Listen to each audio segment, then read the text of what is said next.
You talk too much, you worry me to death. You talk too much, you even worry my pet. You just talk too much.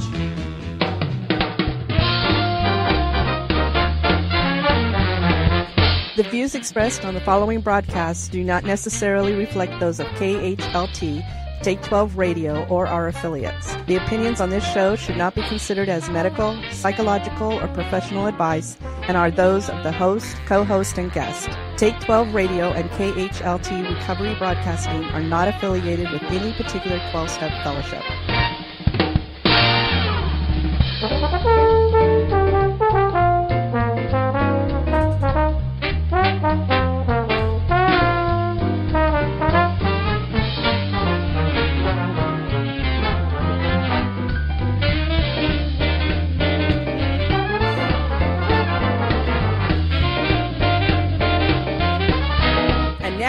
Here are your co-hosts, Tony, Bruce, and the Monty Man. Bruce is not here. I know, he's gone. Bruce is not here today. Welcome to the show. We'll tell you why I just met. Tony's here, though. Hi, Tony. Good morning. And the Monty Man is here. Nala, the studio dog, is here. And Christy is outside, on the outside of the studio somewhere. Enjoying meowing. no bushes. Yes. And so she's found a little mound back here where the sticker bushes were. Yeah. And now she sits there. That's her that little grass mound? Yeah, that's like her Pride Rock. Pride Rock, yeah. The circle of life. Yeah. So Bruce isn't here. He called this morning, listeners. He's in a lot of pain. Yeah. Back, Awful. knee, legs, everything. He's just Bruce suffers from a lot of painful disorders that he really, at his age, there's not a whole lot he can do about them. So he's asking for your prayers. Please pray for Bruce H. He really could use it. Yeah, And he's amazing. Hopefully he'll be back next week. I just wish they would get him situated. That's just so sad. I know. So those of you out there that have struggled with pain and pain management, especially if you're addicts or alcoholics and you don't do the pain med thing, our heart goes out to you. Exactly. Anyway, this week's topic is nasty meetings.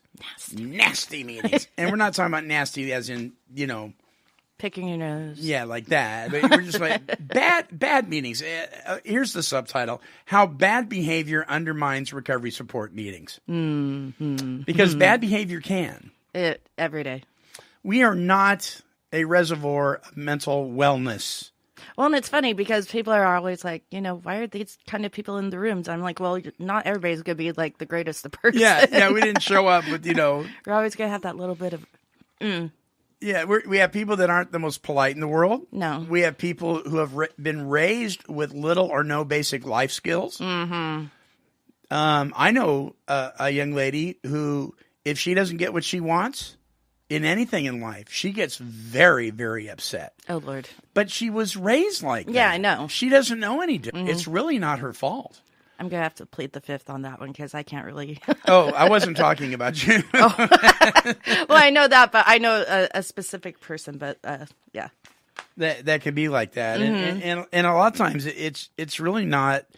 It's not on them. It's not. It's just part of their upbringing. Yeah. We are living in a world today that is appears to be very entitled in so many ways, and it's not just young people. I thought it was just like what do you call it? What is it? The millennials, we're calling them now. I think it's more the mentalities.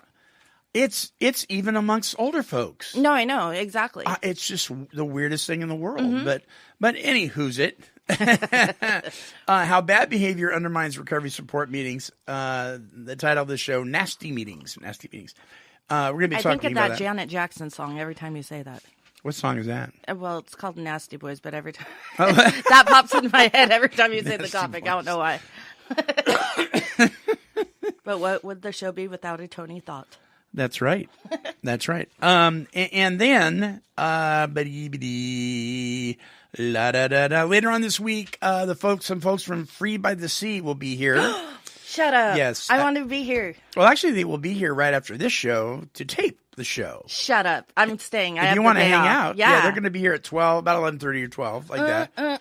So yeah, you can stay. God, I love their. I want to go vacation there. How about Oh my it? gosh. Well, it not is- like that, but you know. Well, we got a thing in September where we go up and we cover their 5-10K walk run thing.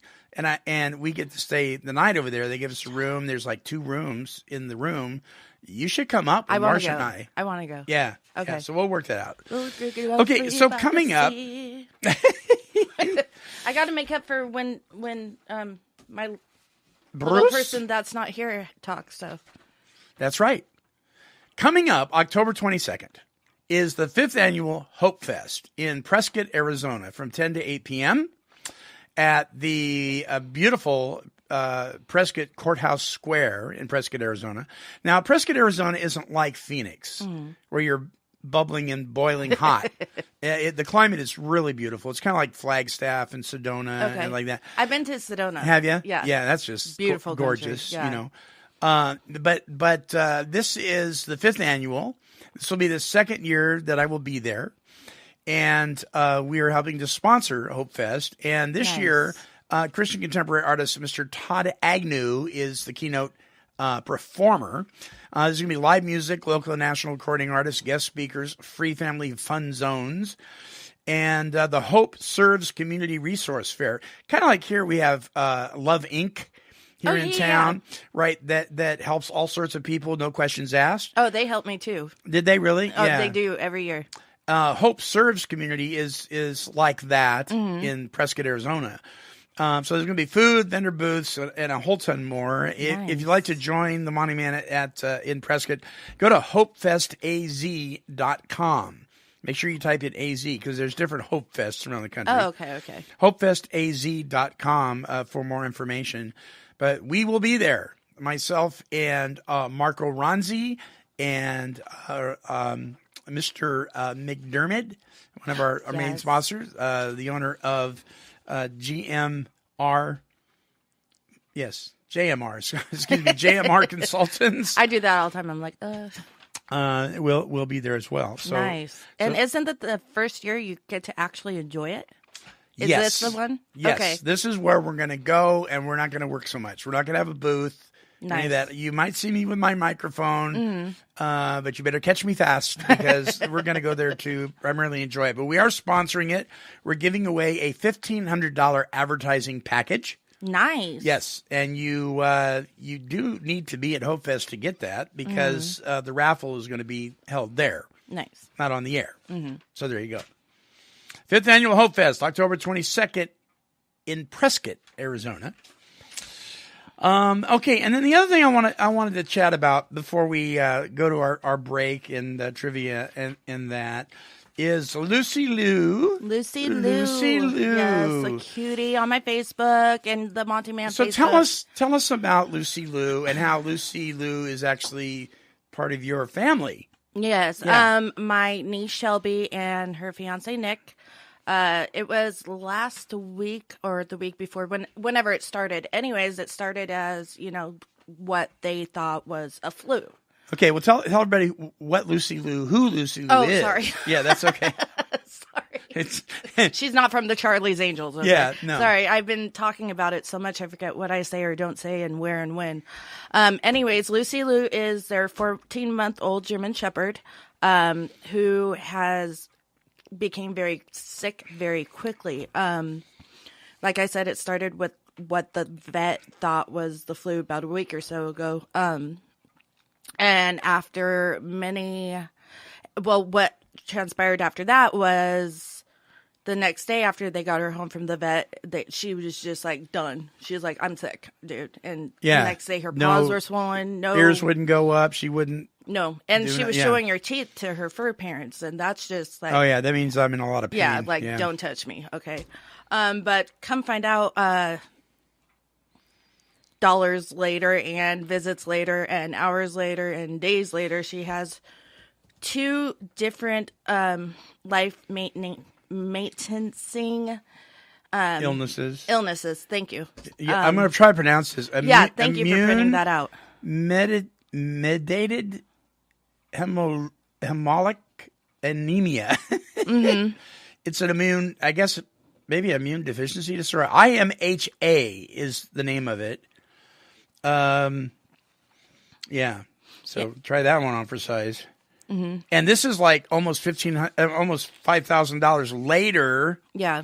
And basically the body's attacking itself. Yeah. And the other one is also, combined with it, there's two. There's the first one, and right?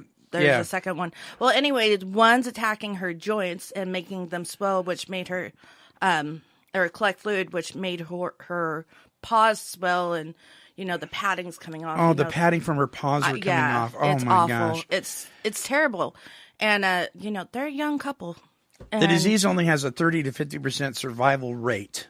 Yeah, exactly. And luckily, she's a young pup, so she can withstand the treatment. But the treatment alone by itself, after the $5,000, dollars is she has, got medication. Let me reiterate, in the Facebook page, she puts that they're trying to estimate further costs. So that's within that right.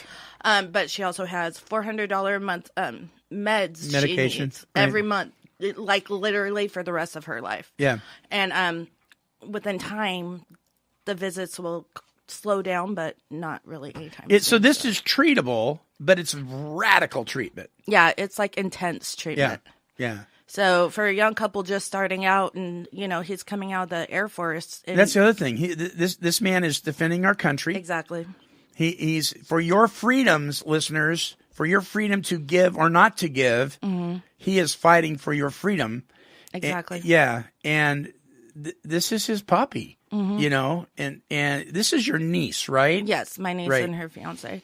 And it's like anybody's a proud person.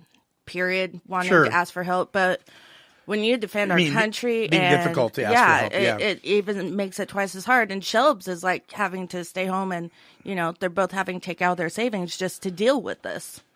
And so she's losing time off of work, time off of school, getting her education. Nick's could go back in school in October, so it's really taking a hard toll at a very bad time. And if you think that our men in service get paid lots of money, you can think again. Exactly. You can think again.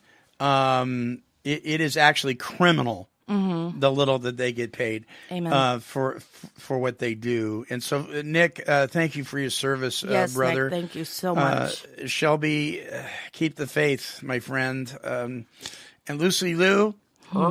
Yep. I mean, oh my God. And some of you out there going, well, it's just an animal. Exactly. Oh, I hate that. I hate that.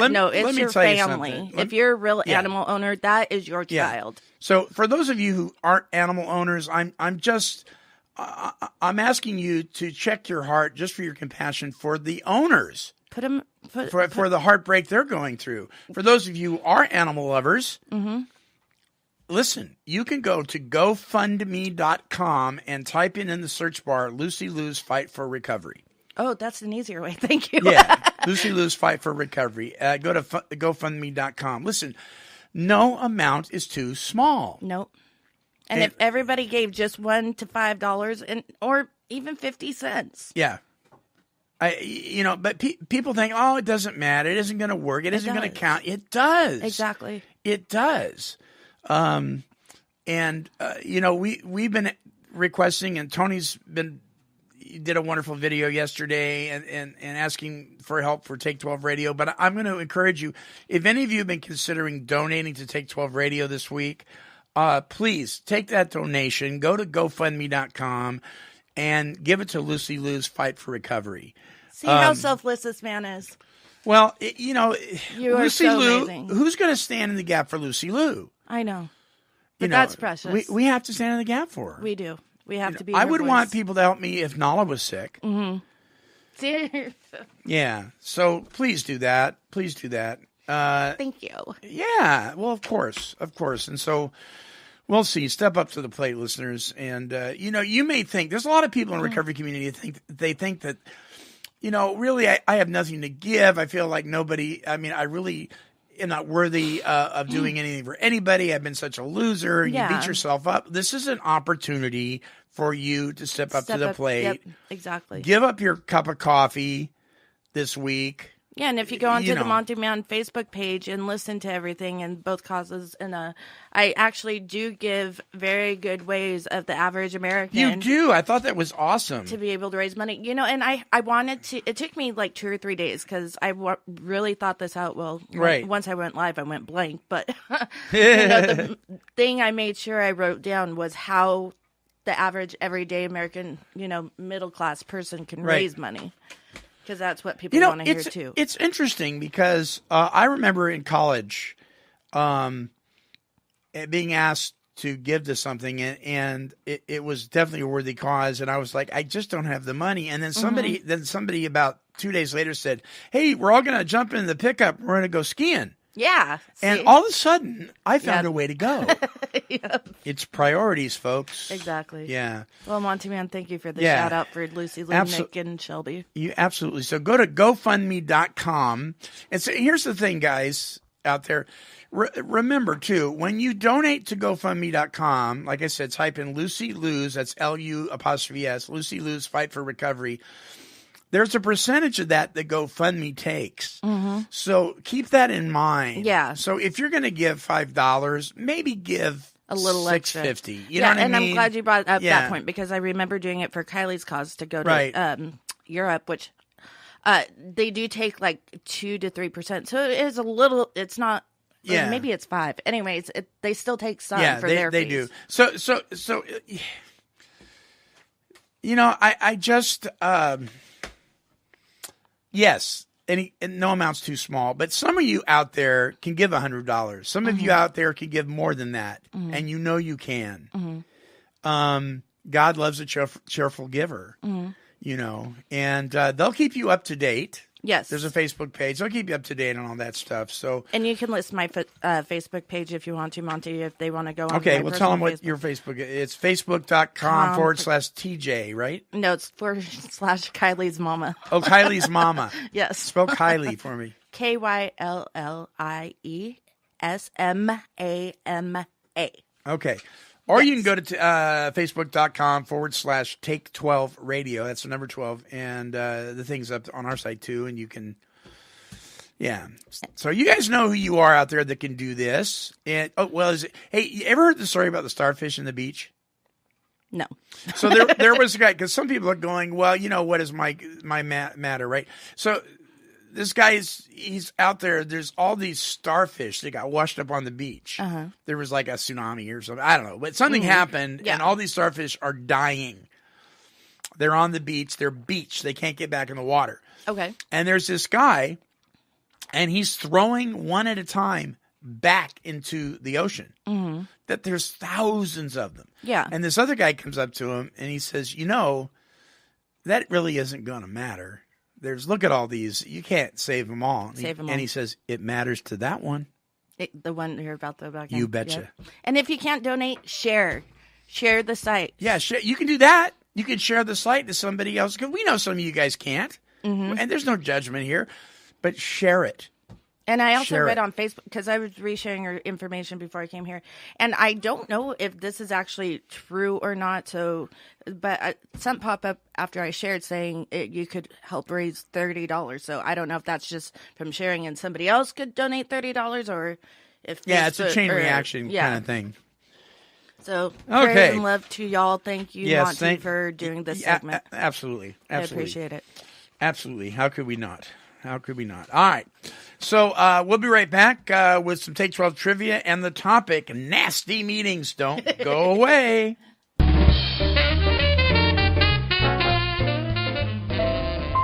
How many people do you personally know who struggle with a life-controlling habit such as drugs and alcohol? How many times have you tried to share with them that there is hope waiting for them with no response? Teen Challenge has a solution. Our ministry's mission is to evangelize people who struggle with bondage from addiction. We love to reach out to the broken through church services, youth groups, events, and projects. This is a great opportunity for community leaders to partner with a ministry that has been around almost 60 years and share the message that God transforms lives. Are you a youth pastor or leader in the Willamette Valley region? Teen Challenge has a powerful drug prevention program called Stay Sharp. This targets the teenage audience about dangers and consequences of addiction on a more personal level. You can find out more at www.staysharp.us. Call 541-344-4328 or 541-491-1004 to schedule outreaches or learn more about our ministry's powerful presentation in your area. Be the reason someone finds hope, seeks freedom, and accepts change in Jesus Christ our Lord.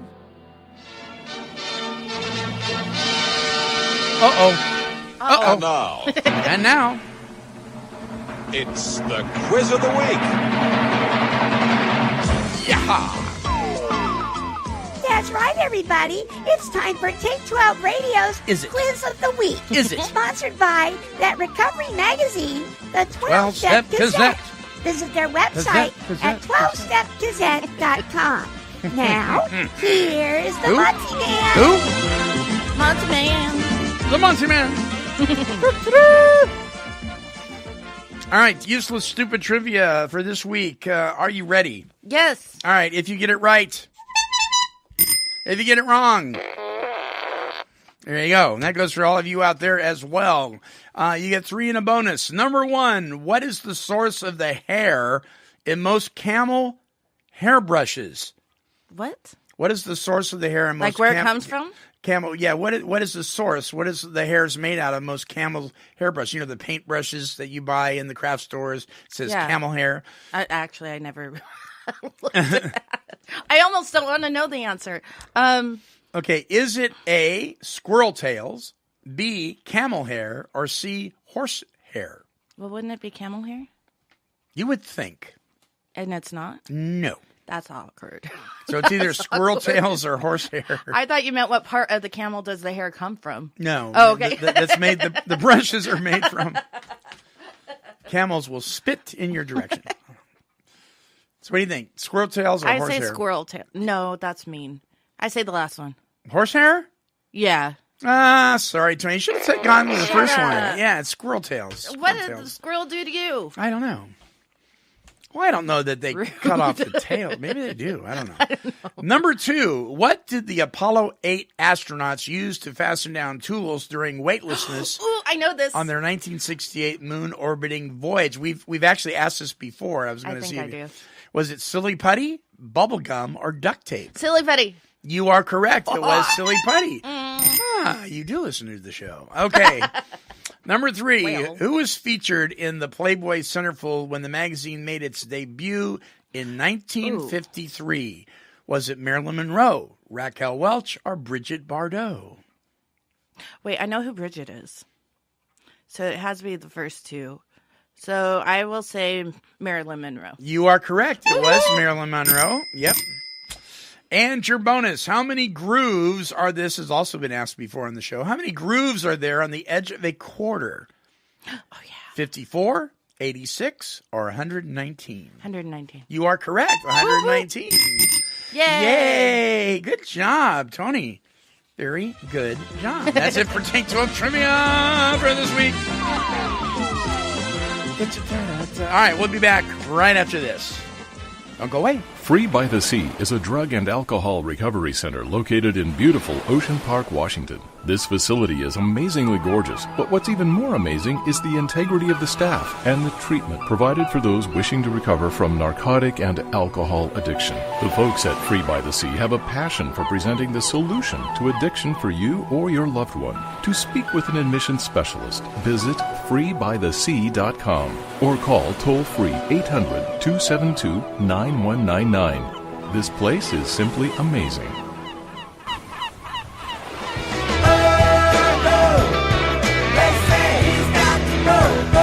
Godzilla!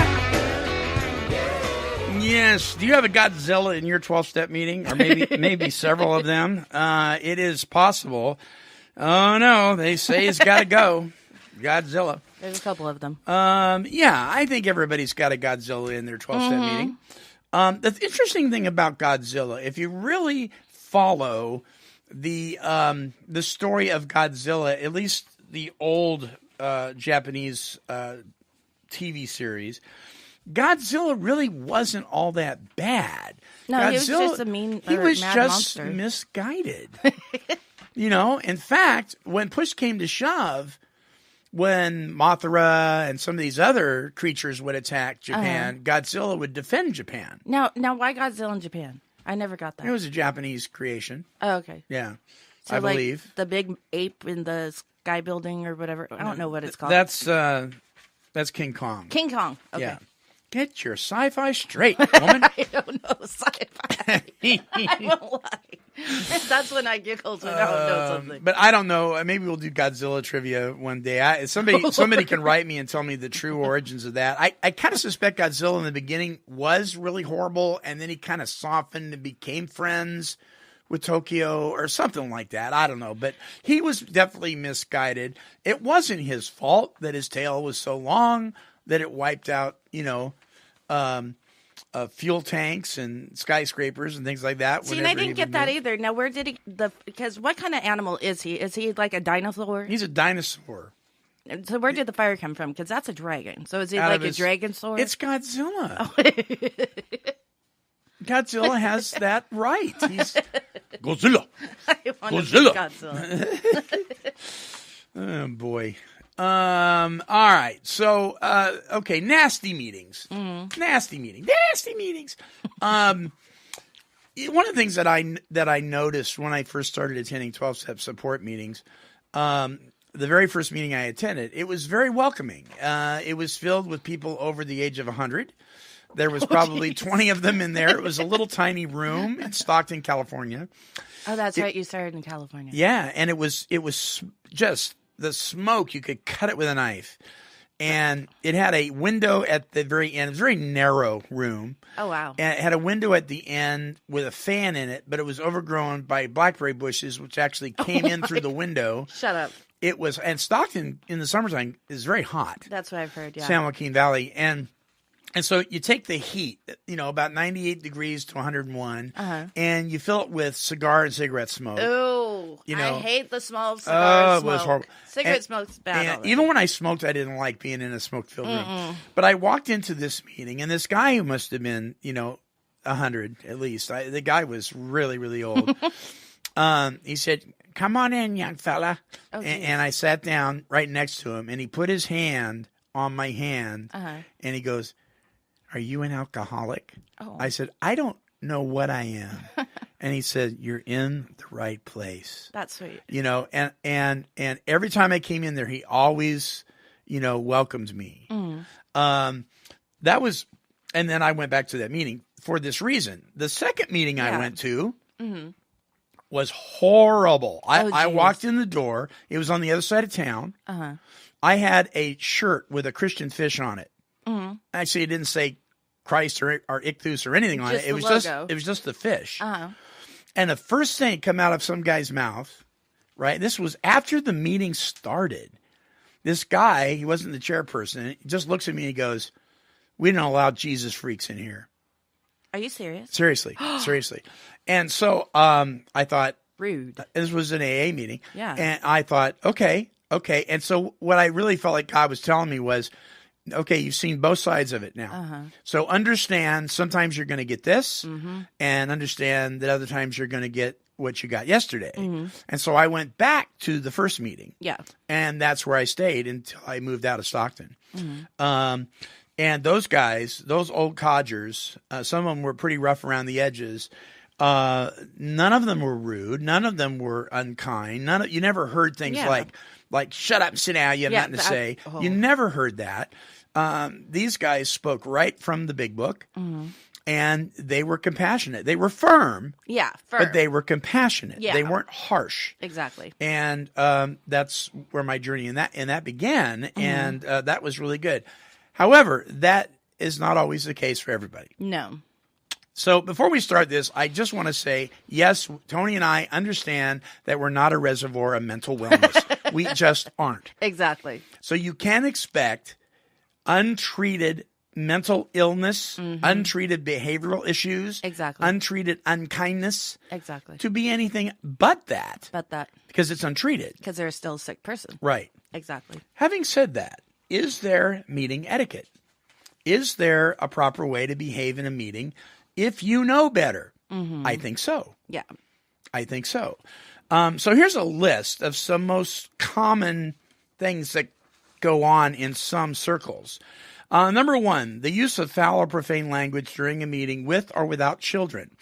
All right. Again, we're not all there. That's why we're here, right? Exactly. Okay. And we may come out of a background where That's acceptable. Mom and Dad and Grandpa and all my friends use the F word every other time they turned around, and that's what we do. Yes. You know, I shouldn't be shamed for that. No. But at some point, if I actually am applying and implementing this step process, You have to take responsibility for it. you know, at some point, I think what comes out of our mouth starts to change. Yes. That You is know. so true. That is so very true. However, this is probably one of the least of my concerns because I understand where people are coming from. Yeah, and I'm no queen, you know, especially when I get to rambling about something that's like I'm really either upset or mad, I can flip a word out. But now when I catch myself, it's easier for me. Yeah. And I start apologizing now. Right. And I'm like, I'm sorry. Let me rephrase that. And then I move on. Yeah, it's because you're changing. Your heart's changing. Exactly. You know, but we got to give people some slack here. Don't let the F-bomb chase you out of the meeting, folks. No. For those of you who that is really offensive to you, please don't. Because it's very offensive to me. I don't do well with profanity. Yes. But I've had to learn to be thick-skinned and tender-hearted when it comes to that. For others. Yeah. Exactly. So you know, cut some people's slack. So that's kind of my least concerns here. Number 2, telling the newcomer to shut up, sit down, take the cotton out of their ears and shove it in their mouth. Somebody please show me in the literature in any of the fellowships where that is suggested we do that. I'm a little offended by that one. Yeah, it is offensive. Because that's what they're there for. I mean, I know my first few meetings, that's all I did was sit in the back and listen. But Yeah. it's like, don't tell me to shut up. Well, yeah, I mean, I don't know. What I usually hear is some crotchety old timers that are pseudo old timers. They're just kind of they're not really truly old timers. They're more like bleeding deacons. Exactly. And they will say, "Well, when I came into the rooms, they told me to shut up and sit down." And I'm like, true. I hear more of that than I do people actually telling people to them do that. to shut up. I know. And I'm like, really? Are you just trying to bring attention to yourself? Did somebody really tell you that? You know, and I know what you're saying because there are, like, even at my meetings, there's the old school, like, I'm right here, and then there's, like, Put your mic the younger towards you a little bit more. Sorry, the younger Yeah. age group where it's like sometimes they clash. Well, and isn't it interesting what people will repeat? Mm-hmm. They'll parrot what somebody said, and they didn't really experience it at all. No, they didn't. Oh, when I came in the room, really? You just heard Are that. you telling didn't the do truth? It. Exactly. But we like to bring attention to ourselves. I love attention. But when we tell a newcomer that, if we are doing that, we're just alienating them. Well, yeah. Especially, and I have heard in a local meeting here in town, you know, if you're new, you really have nothing to say. Well, wait a minute.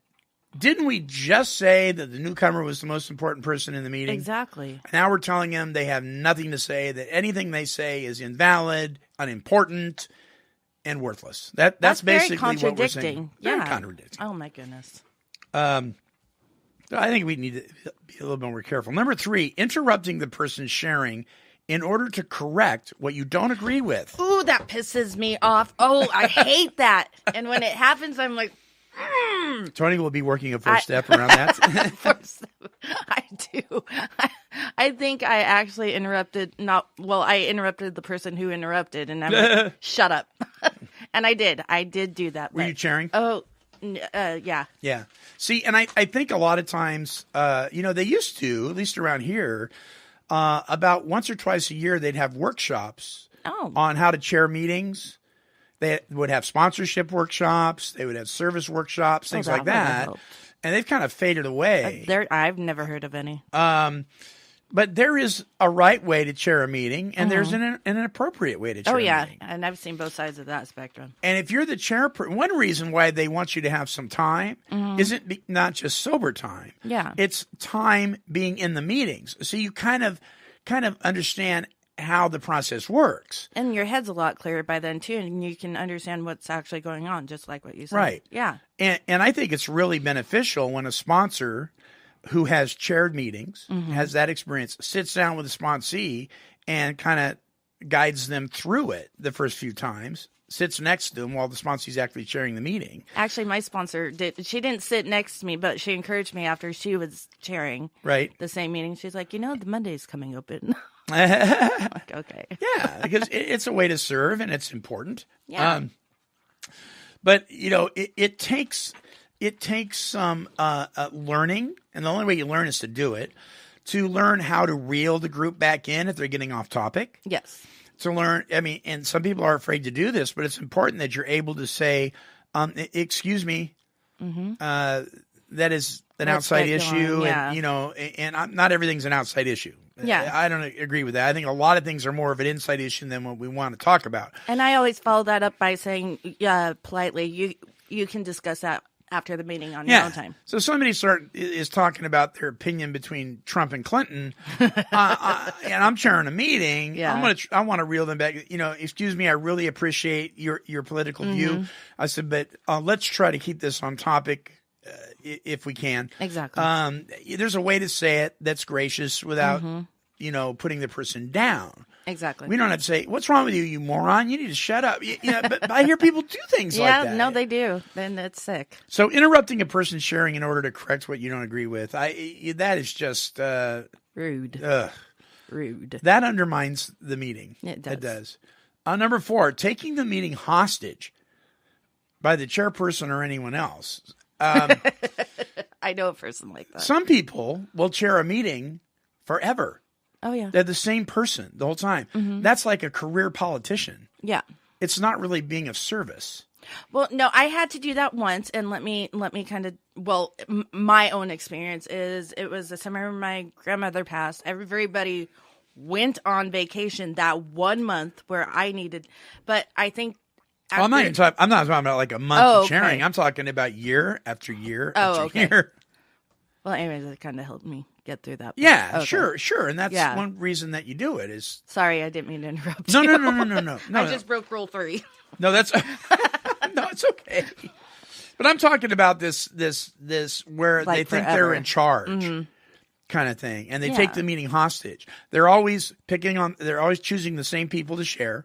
They intentionally do not choose certain people because they don't like the way they talk. Said. Yeah. Yeah, I experienced that. There was what I called the witches of Eastwick. There were 3 women that used to go, or when I went to this one group of people, that always sat up in front almost every meeting. All 3 of them, right smack dab in the middle. Oh, Lord. And never, there were certain people they would never call on. Ever. Oh, and all 3 of them were chairing the meeting? No, but they would take turns chairing the meeting, and they would make sure that, they would, particularly this one gal. Okay. And she made absolutely sure she's never going to call me because she knew that I was a Christian. Yeah. And I never bashed anybody with Jesus or Bible thumped anybody. And she just had it out for me. And she was not going to call on me. She did not like me. In fact, she told me one time as much. Oh, Lord. And that's fine. You don't have to like me. But don't take the meeting hostage and just pick on the people that you want to pick on and choose. And then there's people that aren't the chairperson that can take the meeting hostage, right? Yes. Ever experienced that? Oh, God. I love my group, but they will all. I have one. What do they do? Give us an example. And I love this person to death. Sweet, sweet person. I won't say the gender or his name or her name, his or her name. She or he. I can't stop. Okay, screw it. I think you let that one out of the bag. But he behind his message, there's or what he says is a very good message, but he could shrink it down a lot. Are you talking about that guy? I think so. We'll have this discussion. Okay. After the show. And I love the guy to death. He's amazing. Yeah. Love him, but does he just go on and on and on and on? Like me babbling. I can babble but he just this is how it should be, and this is how it worked for me, and this is how you need to do it. Yeah. if you read between the lines, I see what he's trying to say. Right. But yeah, I do know what you're talking about. 30 minutes later, I'm like, oh, Lord. Yeah. And I tried cutting him off once, and I never made that mistake again when I shared. I'm like, go ahead. Well, and when you're the chairperson, when the time's up, the time's up. Mm-hmm. It's perfectly okay to say, thank you. We need to move on. Oh, yeah, no. But it was one of those things where I had to pick and choose my battles with him. Sure. I get it. Yeah. I get it. And that particular gentleman, along with, so I just said it too, that particular gentleman, along with a lot of people, because of the manner in which they share, what they may be saying can be very valuable, but we lose it. We miss it. Yeah. Because it's covered up with all this junk. And swear words and very aggressive and hardcore. And in this case, this is somebody that suffers from some mental illness. Yes, he does. And so we have to give him slack, but the newcomer doesn't know that. No. So it can be tricky. Mm-hmm. It can be tricky. Love and tolerance does not mean we allow anything and everything to go on in the meeting. No bullying. No bullying.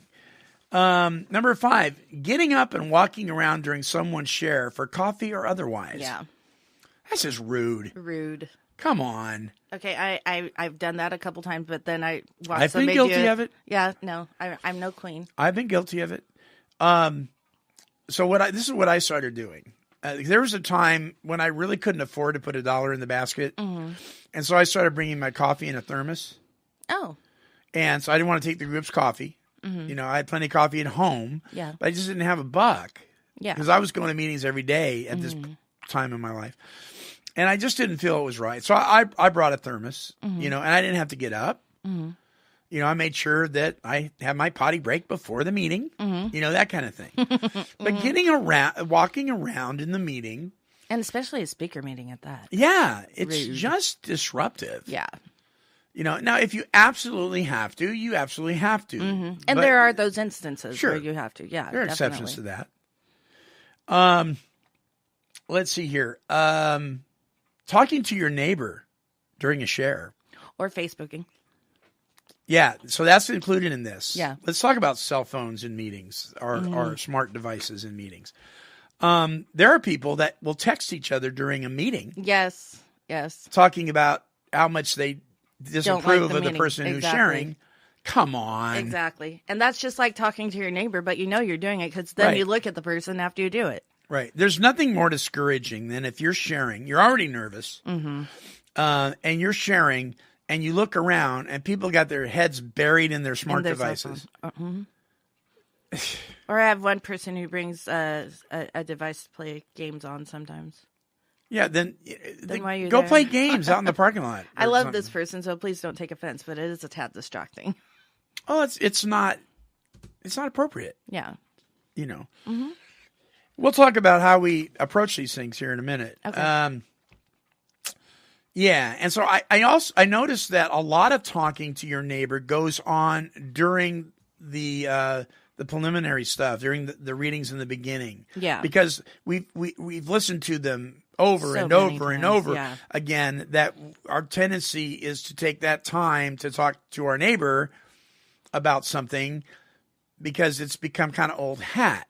Kind of like previews in a movie for the new people, or the normies, as we call it. Yeah. Yeah. And I've done that a couple I've done times. it too, and I've had to check myself and say that's not appropriate. But I never actually understood how inappropriate that was till you said something. I'm like, yeah, I guess that is kind of rude. Right, because particularly for the newcomer who's trying to listen. Mm-hmm. We're chatting about, what time are we going out to lunch and blah, blah, blah, blah, blah, that kind of thing. Or, I never even thought of it. See, I learned something new today. There we go. Leaning over and, Not nice. No. Here's one. I haven't heard this in a while. Mm-hmm. I used to. Telling people they can't mention the name of their higher power while sharing. What? Yeah. So somebody says, my higher power is Jesus Christ. Mm-hmm. And somebody right in the middle of their share, excuse me, we don't do that here. This isn't a religious program. This is a spiritual one. The only requirement is desires of drinking, which I have no idea what that has anything to do with somebody sharing who their higher power is. Well, no. Because, now, if somebody said, in order to be coming here, you have to believe in Jesus Christ, then I would say, yeah, the only requirement for membership, that would apply. But I don't know why people bring that tradition up when somebody's just sharing their experience. Yeah. And I'm the first one, and I'm a born-again, Bible-thumping, big book-thumping, believing conservative Christian. Yeah. However, if somebody in a meeting happens to mention that grandfather is their higher power because they're Native American or whatever, and somebody interrupts them and shuts them down, I will be the first one to stand up and defend that person. This is America. Exactly. You don't do that. No. But there are people that do that. Well, then, and then I don't get that. They do it specific. They do it a lot with people that mention Jesus. You don't hear about it when people mention Buddha or Allah or any of that. But when somebody mentions Jesus, people get their feathers get all ruffled. And I think there's a spiritual explanation for that. I'm not going to go into today. But that's just inappropriate. You don't shut somebody down when they're. If you got a problem with somebody's share, talk to them at the break. Talk to them after the meeting, but you don't do it publicly. And I've noticed, too, if you say the difference between Jesus and God, for some reason, the God word's more acceptable than the Jesus word. I don't know why. It's become generic. Oh, okay. It's become a little G. That makes sense. Yeah. So, Okay, number 10. We're going to expound on this one a little bit. Flirting. Oh, Lord. Flirting. I don't think flirting is ever appropriate in a 12-step support meeting. I don't care how innocent it is. So let's talk about it. Tony's going to read a letter here that's really in the form of a question by a gal that posted this on the internet. So go ahead and read it, Tony. All right. I will cut right to the bone here. There's a long timer in several meetings I attend that regularly makes inappropriate sexual comments, jokes, and touches women whenever he can. I have talked to several other women who also find it unacceptable, but none of them are willing to confront him. He isn't working the steps at all. No sponsor to rein him in, and scared off several newcomers. It affects my own recovery in that I find myself overly focused on the crap that's going to come out of his mouth every time he opens it. I talked to my sponsor and her sponsor about it, connecting with my higher power about it. I hate to see the atmosphere of recovery so diminished by this man and newcomers and me find the rooms an unsafe place. Is there any way to bring this respectfully to his attention that he can take responsibility for his behavior? Short of that, of course, is my own need to be truthful with him, instead of continuing feeling like closing my mind whenever he speaks. Signed, Honestly Trying. Yeah. Ever experienced this? No. Mm-hmm. Anybody overly flirting with you or making innuendos? Yeah, I actually had to be really, as she put it, respectfully... Confronting him? So what'd you do? No. I just, I was like, no, I'm married and, I'm flattered, but thank you, Yeah. And I try not to be really mean unless I have to. I had to be a little stern with him. So this wasn't just one little thing like you want to go have coffee or something like this. This was a constant. It was he would get there early. Well, when I was setting, because I still help set up. So I don't know how he would know. Well, probably sing my car, but he would come early when I was setting up, and just making little comments while we would talk in into windows. Is that even a word? Innuendos? Yeah. So suggestions, I'm like, okay.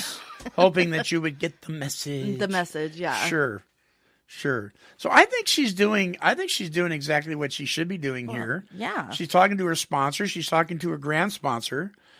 And getting other people's opinion. She's got her, and she's in contact with her higher power here, she says, about it.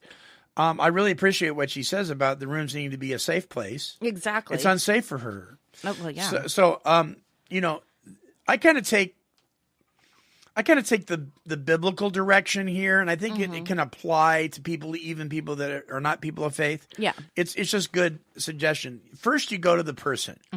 Now, this can be tricky if you're a member of the opposite sex. Yeah, very tricky. So I would suggest go to the person with somebody else.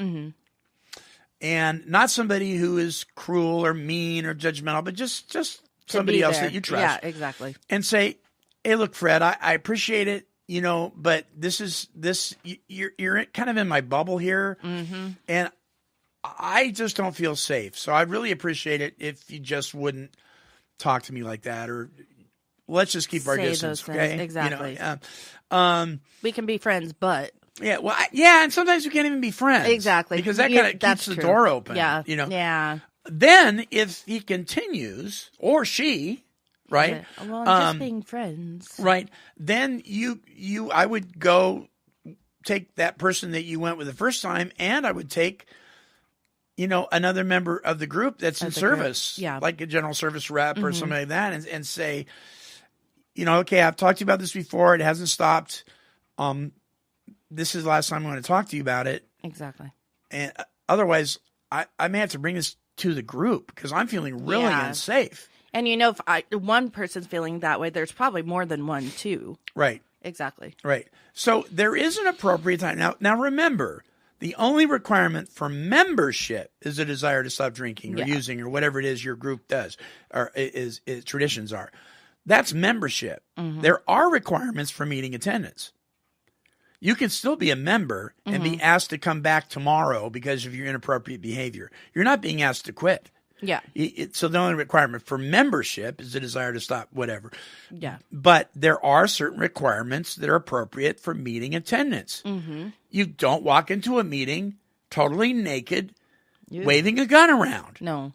So, well, you can't tell them not to do that because the only requirement for membership. Baloney. There's certain etiquette. Come on. People put that into their own perspective sometimes. I hate that. I hate that. If the meeting is unsafe, particularly as a whole, then something needs to be said and there needs to be action taken from the group. Yeah. So I would, if a woman was doing this to me, I would go to them first.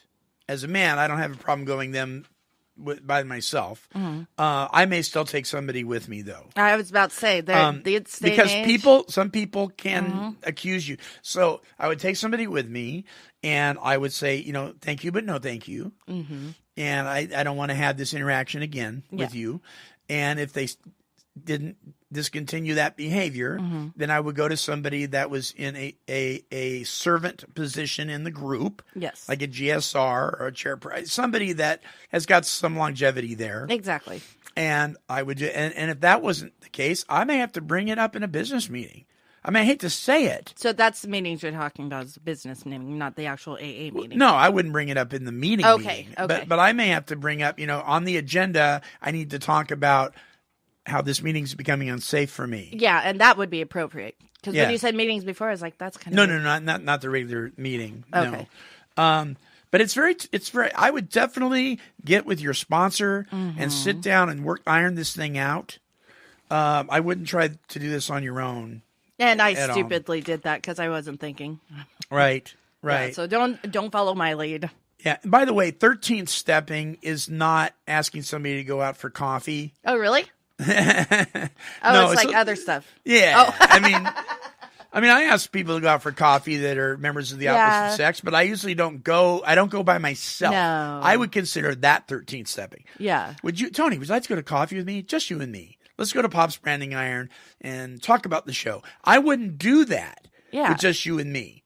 It's just not appropriate. I'm a married man. I don't go out to coffee with other women by myself. Yes, exactly. No. Just not wise. Yeah, no, because it's not. You and I may be just fine, but somebody else out there is watching. Or and the other. They're trying to pin something on us. Oh, yeah. Especially those of us who claim to be working a faith-based And see, program. I've actually been accused of that, too, because totally opposite sexes. I get it. We talk a lot. We didn't hang out, but, we'd run into each other. But, we were just the best of friends. He doesn't go to meetings anymore, and, we still sometimes occasional, hey, how you doing? Still sober, blah, blah, blah, thanks. Right. But I had somebody come in to me after a meeting be like, why are you flirting like that? I'm like, we're best friends. What are you talking about? But that's when I saw the other side of the fence is like that can easily be perceived like that. Right. So I was like, ooh. Well, we're out of time, and we've got a number of them. Yeah, wow. already. We've got a number of them to go over, so we're going to do part 2 next week. of Nasty Meetings. Nasty Meetings Part 2.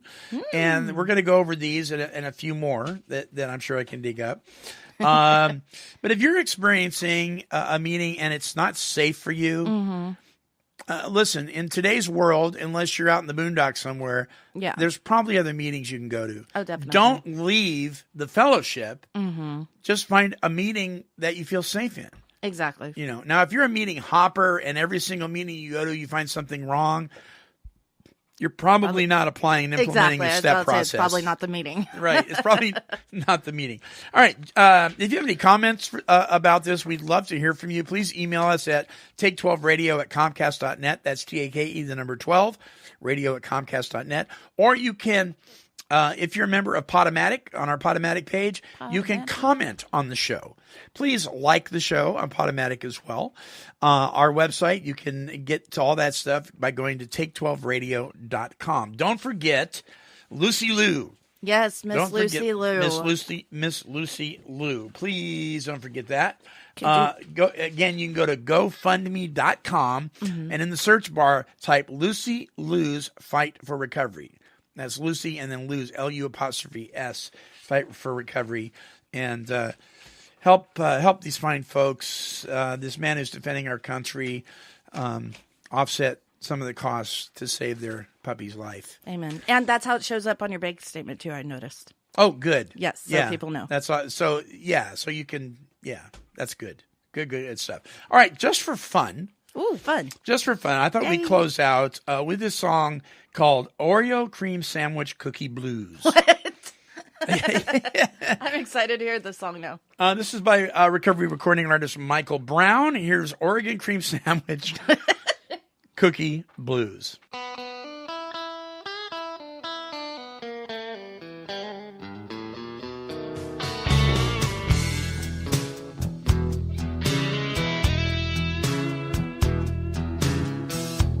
Chocolate on my fingers, icing on my lips, sugar diabetes, pounds on my hips.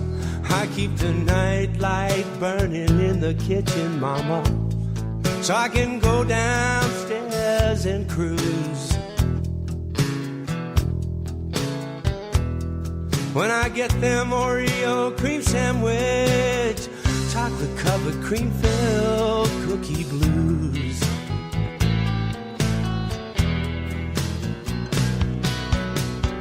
I hide them in the kitchen, keep them in jars. For emergencies, they're in the glove box of my car. They make me forget my worries and get me higher than booze.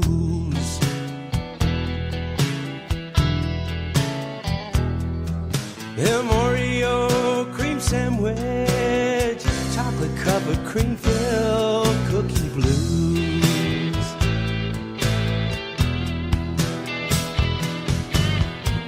My friends think I'm crazy, say you better give them up quick. Oh, you'll be pushing up daisies, don't you know you're deathly sick? But I can't live without them, I'm just a fool for them Oreo cream sandwich cookie blues.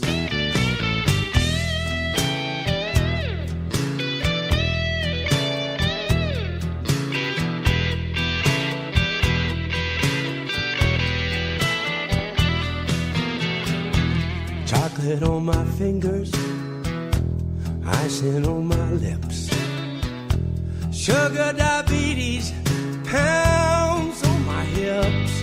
I keep the night light burning in the kitchen, mama, so I can go downstairs and cruise. When I get them Oreo cream sandwich, chocolate covered cream filled cookie, filled by Nabisco, ain't no rookie. Next best thing to nookie blues.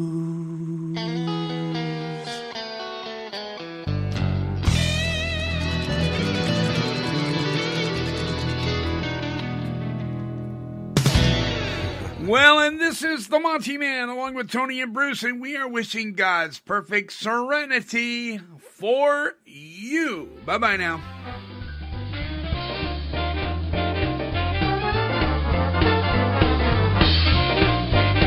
This has been a broadcast of Take 12 Recovery Radio and KHLT Recovery Broadcasting.